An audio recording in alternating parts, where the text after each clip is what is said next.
in the news of the last week, unfortunately, it's been lost a little bit because this has been one of the great pieces of news to come out.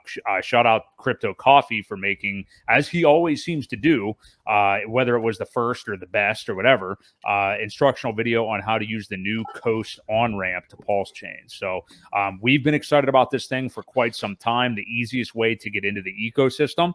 It is now live as of last week.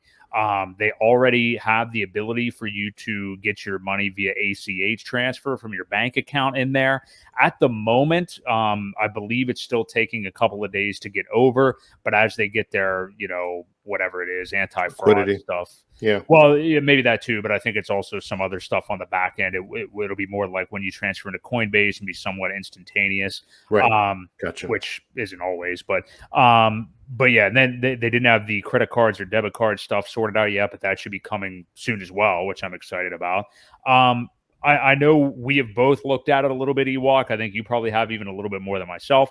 What are your opinion? What's your opinion and take on it so far? And then after that, it's a little convoluted to understand it. I think I would point everybody to the coffee video because he really broke down how to lock up the weight token to get the fees down. Because the two things to differentiate. So when you make an ACH transfer right now, there's going to be like a flat $3 fee, I think it is, on like anything that you send in. So that's not going to change regardless.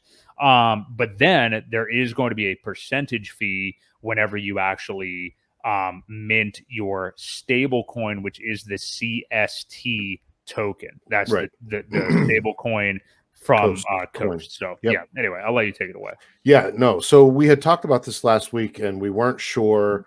I know at one point, because you got the copy of your weight tokens on PulseChain. So, they were distributed on Ethereum whenever PulseChain went live, and then you got the copy on PulseChain. If you lock up, I forget, the first level is 1,000. You get like 1% off, down to 3. If you lock up 50,000, I think you get another percentage. And then if you lock up 100,000, which we looked not long ago, I think it was only 50 or 60 bucks to do that. But it is on the PulseChain. So you want to be connected to the PulseChain network in order to lock up the tokens. To save the percentage, it takes you from 4% down to 1%. And if you're going to use it a lot, it's going to pay for itself, especially at these prices. So, excuse me. I think it's definitely worthwhile.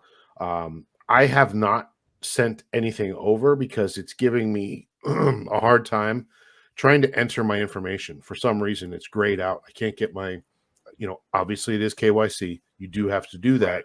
But for me, it's graying it out. It's not allowing me to enter my information. So I'm still working on that. We'll get it squared away.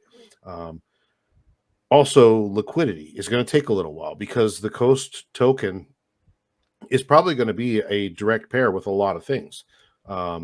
So that's going to take a while to build up. And I know they were asking people that had the ability to provide some liquidity, whether it be, even if you want to play it safe, be it from Coast to DAI would be a good provider of liquidity. You could switch for that and pretty much just make fees, right? I mean, it's $1 for $1.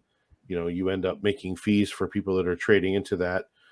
Eventually there will be Hex CST pairs and Pulse CST pairs, things like that. So that takes a little bit of time for people to get into the system and get some money injected into it. But yeah, pretty exciting. The first stable coin on PulseChain natively, very exciting. So good things to come. Those guys have done great work. But again, take a look into at least getting some of those weight tokens if you weren't lucky enough to mint them before. Like I said, 60 bucks could save you down the road. If you're going to use it a lot, it would pay for itself in the fees that you're going to save from 4% down to 1%. So keep that in mind. And as soon as I'm able to get a transaction to go through, I can wire money, but I just didn't do it yet. I'm trying to get the ACH thing to work. I know Well, wire's going to cost you a lot more too, probably from the bank side of things. Yeah. right, but it's pretty much instantaneous, so you don't really have Right. to wait for that. It would show up pretty quickly, and if you're only going to piss around and send 50 or $100, it's not worth the fee. But if Right. you're going to spend a more substantial amount, you might want to look into the wire thing. I think it's 15 or $20 to wire Yeah, I something. think that comes from the bank though. It That does. fee, It is the right? So wire yeah, fee. probably Yep. varies, but yeah, it's not terrible. But yeah, I love this. I definitely am going to be a huge fan of the credit card feature. Just hey, max out a whole bunch of them, leverage it out, put it all into whatever I want to. So that'll be fun. But I do love the ease of this on ramp. I think it's awesome. Probably. I mean, we were excited about this almost more than anything else that was being built around PulseChain, I think. So just Well, easy because we way to didn't have it. We don't have a yeah. stable coin. We didn't until now. This is the first one. I know Liquid Loans will be coming out with one. They haven't launched yet. Right. But in order for people to get out of a position, we don't want them leaving the network, right? You want people to, if they're going to have money on the side, hopefully they keep it within the network at least, so that that can be injected back in at some point down the road. So Right. it is nice to have that first one, and it always takes a first to get a second. So Right. there'll be more to come. You always remember your first, right? You That's what always I always remember your say. first. Yeah. So